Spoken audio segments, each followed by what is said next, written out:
What's up, you guys? Welcome back to another video. Today we're going to be just talking about 5 things that I love about my Toyota Supra. I know we went over like 5 weird things about the Toyota Supra, but I wasn't just going to leave it on a negative note like that. So today we're talking about 5 things that I love about my Toyota Supra. So without further ado, we're just gonna get into it. Number 5, starting at number 5, is I love the way this car looks. This car is so unique, and in the way that it looks, it is an eye catcher. You can't not like stare at it when you see one drive by.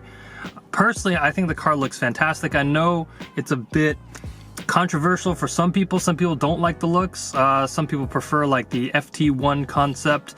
Other people really like it. I personally really like it, and I've found that in public most people tend to agree. And this car is just in its stock form, and for me, I find that to be really cool. You know, my S2000 garners a lot of attention as well, but it's pretty modded out. It's got the Volk TE37s that are white. It's got the big wing on the back. It's got a louder exhaust, things like that. Even my BRZ was the same way. It was super like track spec. It had a splitter and side skirts and a big wing, and it made lots of noise, and that definitely broke necks as well. But for this to do that in its stock form, I think is pretty spectacular. I really think Toyota did a fantastic job on the design.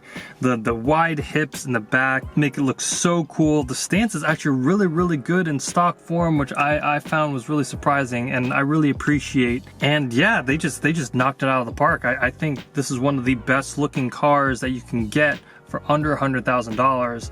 Number 4 on my list, I really like the digital dash in the Toyota Supra.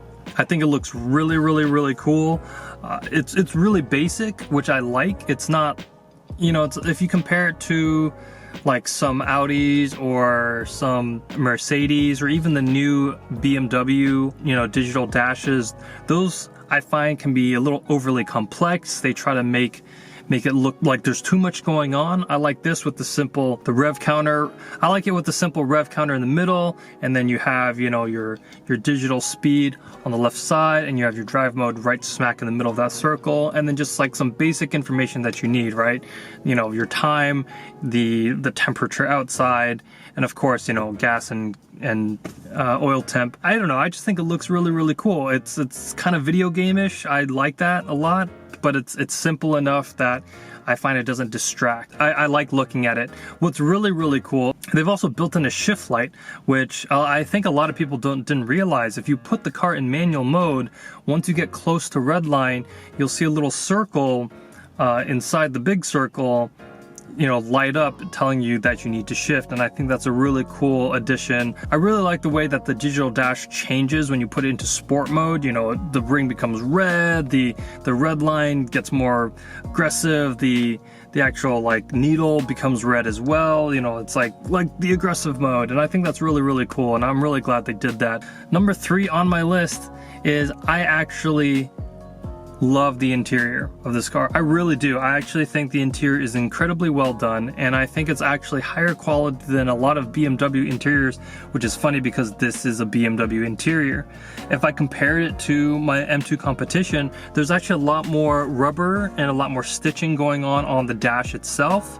There's more soft touch plastic, there's more textured surfaces, which I think is really cool. There's very little piano black, and I like the gloss carbon fiber in the middle like transmission tunnel, where the shift knob is, or transmission knob, whatever it is. I think it looks a lot better and it feels better than the dry carbon that was in the M2 competition.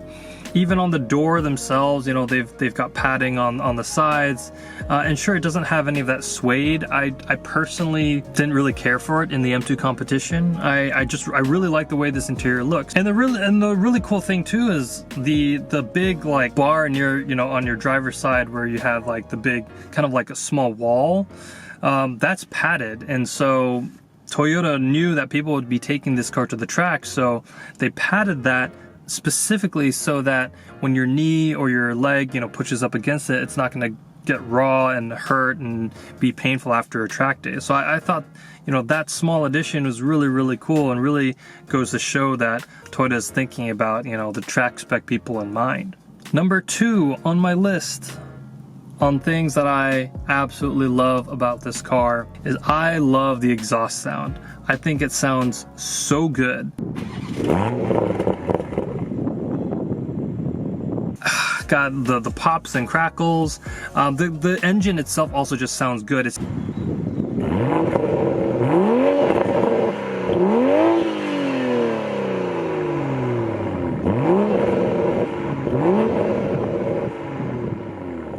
I don't know, there's something about it compared to the S55. Like the S55 in the M2 competition was really raw and really like a mean animal, you know, like almost unpredictable, and the sound was very just like raw and mean. Whereas I find this car is very smooth and very, not like laid back, but very just like, I don't know. There's just something about it that I just enjoy more. It personally, for me, it sounds a lot better than the M2 competition. Part of that's the exhaust.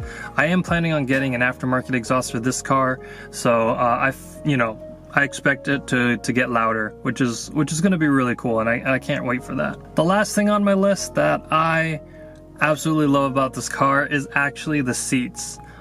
I freaking love the seats. I think the seats are the best seats I've ever sat in a car that I've ever owned. I've owned quite a bit of cars, as you guys have known, and these by far are the most comfortable out of every single one of them. Now, a lot of it is probably just due to the fact that they are part Alcantara, so it's Alcantara in the middle, like on the seat, and then the back, and then the sides are all leather. So the sides are like the same leather that you would get in like the M2 competition. I actually find this to maybe be a little bit softer leather. This might be actually the leather that they used in the seats on the original M2. But the Alcantara, I find, not only kind of grips you a little bit easier than leather does, it's softer while the seat itself is still firm, so it's comfortable to sit in.